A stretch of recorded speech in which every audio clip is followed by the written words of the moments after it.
আজকে সকালে কিছুক্ষণ আগে মোহনবাগানের সম্পূর্ণ দল রওনা দিয়ে দিল শিলংয়ে, কারণ তাদের ডুরান্ড কাপ 2026-এর সেমিফাইনাল ম্যাচ আছে নর্থ ইস্ট ইউনাইটেড এফসির বিরুদ্ধে। তো এই ম্যাচটা মোহনবাগান দলের জন্য কঠিন হতে চলেছে। খুব অল্প কঠিন নয়, একটু বেশিই কঠিন হতে চলেছে, এটা বলা যেতে পারে। কেন কি বৃত্তান্ত, সেই বিষয়টা তোমরা কিছুটা থাম্বনেল থেকে আন্দাজ করতে পেরেছো আমি জানি, এবং বাকি যেটুকু আছে আন্দাজ করা বা সম্পূর্ণটা জানা, সেটা আমি এই ভিডিওতে সম্পূর্ণ আলোচনা করব। অবশ্যই তোমরা ভিডিওটা শেষ পর্যন্ত দেখতে থাকো। তবে তার আগে একটা ছোট্ট আপডেট দিয়ে রাখি আইএসএল নিয়ে, যেটা হলো আইএসএল শুরু হওয়ার ডেট একটা ফিক্স হয়েছে। তো এটা এখনও অফিসিয়ালভাবে আপডেট আসেনি, তাই আমি জানাচ্ছি না। তো মোটামুটি বিভিন্ন সোশ্যাল মিডিয়া মাধ্যম, বিভিন্ন লিডিং ইউটিউব চ্যানেলে এই বিষয়টা একটু জানিয়েছে সকলকে, কিন্তু এখনও নিশ্চিত নয়। এবং সেই সঙ্গে আরেকটা বিষয়, যেটা হলো ডায়মন্ড হারবার এফসি। তো এই ডায়মন্ড হারবার এফসির কিন্তু আইএসএল খেলার অনিশ্চয়তা বেড়ে গেল। তার কারণ ডায়মন্ড হারবার এফসিকে বলা হয়েছিল যে তাদের বকেয়া টাকাটা জমা দিতে, মানে 55 লাখ টাকা জমা দেওয়ার কথা, তারা প্রথম মানে যে ধাপ সেখানে জমা দেয়নি, এবং তাদের সময় দেওয়া হয়েছে 19 তারিখ পর্যন্ত, আগামীকাল পর্যন্ত। আগামীকাল দুপুর 2টোর মধ্যে যদি তারা 55 লাখ টাকা এআইএফএফকে বা ফেডারেশনকে জমা দেয়, তবে তারা আইএসএল খেলতে পারবে, না হলে পারবে না। এমনকি এটাও এআইএফএফ বলেছে যে 13টা দল নিয়ে দরকার হয় আইএসএল হবে, আর একটা দল আমরা আনবো না। মানে 14টা দল নিয়ে হওয়ার কথা ছিল, সেই 14টা দল আসবে না, 13টা দল নিয়ে যদি হওয়ার হয় তো হবে। আপাতত এইটুকু আপডেট। এবার দেখা যাক ভবিষ্যতে এআইএফএফ আবার তাদের মতের পরিবর্তন করে কিনা, কারণ বোঝাতে যায় না, এআইএফএফ এর থেকে অনেক কিছু আমরা দেখি বা শুনি যেটা আশা করতে পারি না। যাই হোক, এইটুকু আপডেট প্রথমে তোমাদের সঙ্গে দিয়ে দিলাম। কেমন লাগলো বা কি বৃত্তান্ত, এই বিষয়ে তোমাদের মতামত অবশ্যই কমেন্টে জানিও। এবার কথা বলবো আসল বিষয় নিয়ে, যেটা হলো মোহনবাগান দলের সেমিফাইনাল ম্যাচ নিয়ে। তো সেখানে আজকে মোহনবাগানের সম্পূর্ণ দল রওনা দিয়ে দিয়েছে শিলংয়ের উদ্দেশ্যে। আশা রাখবো তারা সুস্থ স্বাভাবিকভাবে পৌঁছাক এবং আজকের দিনটা একটু প্র্যাকটিস করুক, এবং কালকে তাদের ম্যাচ আছে। এবং কথা হলো যে কন্ডিশনে ম্যাচটা আছে, প্রথম কথা সন্ধ্যে 7টা থেকে প্রচুর ঠান্ডা, যেখানে মানে এই এনভায়রনমেন্ট থেকে, এই ওয়েদার আবহাওয়া থেকে ওখানে গিয়ে খেলাটা খুব একটা সহজ কিছু নয়। যেখানে মোহনবাগান দল গ্রুপ চ্যাম্পিয়ন, যেখানে মোহনবাগান দল এই বছর ডুরান্ড কাপে সব থেকে বেশি গোল করেছে, গোল পার্থক্যও এগিয়ে আছে, এখনও একটা ম্যাচ হারেনি। মানে গ্রুপ স্টেজে ক্লিন শিট ছিল সেই নিয়ে, তো তারপরেও তাকে অ্যাওয়ে ম্যাচ খেলতে যেতে হচ্ছে, এটা ডুরান্ড কমিটির নিয়ম। যাই হোক, তো এই বিষয়টা কিন্তু মোহনবাগান দলের বর্তমান সচিব দেবাশিস দত্ত মহাশয় বলেছেন যে মোহনবাগান দল পিছিয়ে থেকে শুরু করবে। তো ব্যক্তিগতভাবে আমিও বলতে পারি মোহনবাগান দল পিছিয়ে থেকেই শুরু করছে আগামী কালকের ম্যাচটা।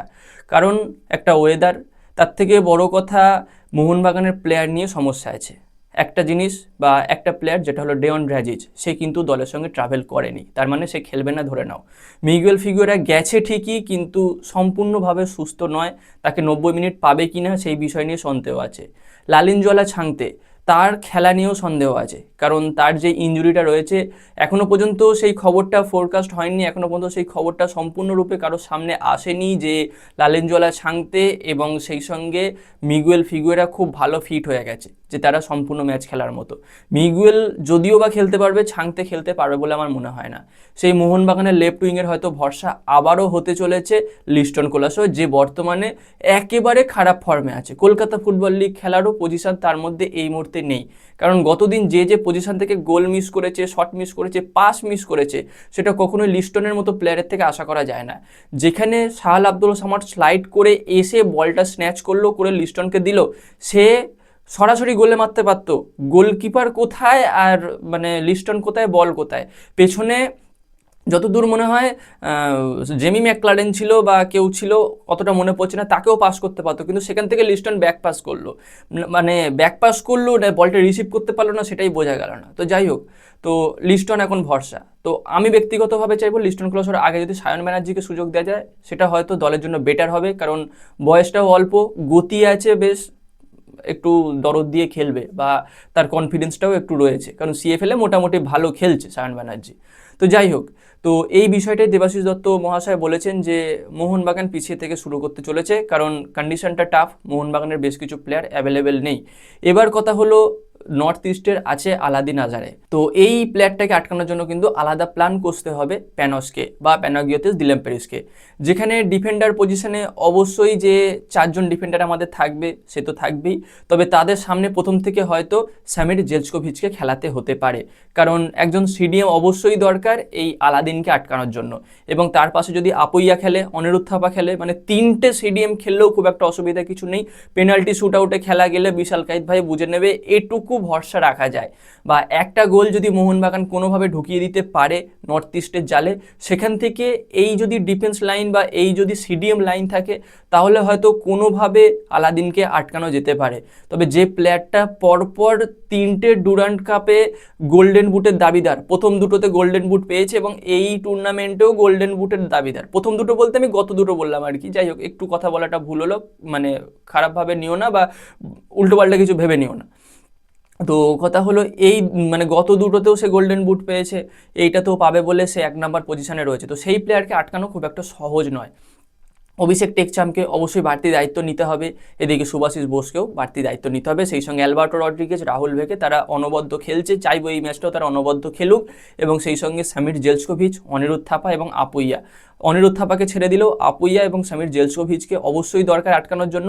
সেই সঙ্গে মাঝখানে শাহাল আব্দুল সামাদকে লাগবে ভাই, শাহাল আব্দুল সামাদ ছাড়া এই মুহূর্তে এই দলটাকে ভাবা যাবে না। এবং বাঁ দিকে তো ডেয়ন ড্র্যাজিট যদি না থাকে, আমি চাইবো সায়ন ব্যানার্জিকে দিয়ে শুরু করাক, এবং ডান দিকে মনবীর সিং আছে থাক, এবং আপফ্রন্টে জেমি ম্যাকলারেন থাকুক। কারণ শাহাল আব্দুল সামাদই একমাত্র এই মুহূর্তে এই মোহনবাগান দলে রয়েছে যে জেমি ম্যাকলারেনকে থ্রু বল বাড়াতে পারে।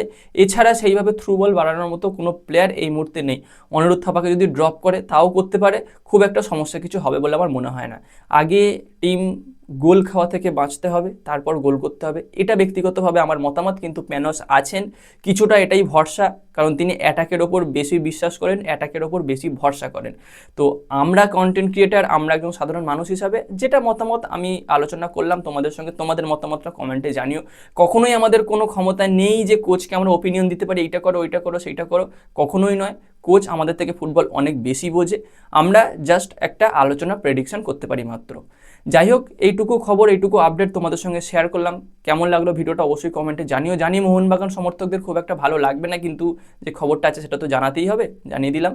তো এর পরবর্তীতে আরও যে সমস্ত ভিডিওগুলো আসবে সেই সমস্ত ভিডিওগুলো পেতে চাইলে চ্যানেলটাকে সাবস্ক্রাইব করে দিও, তার পাশের বেল আইকনটাকে অন করে দিও। তো গাইজ, এই ভিডিওতে এই পর্যন্তই, দেখা হচ্ছে পরবর্তী ভিডিওতে। Bye bye.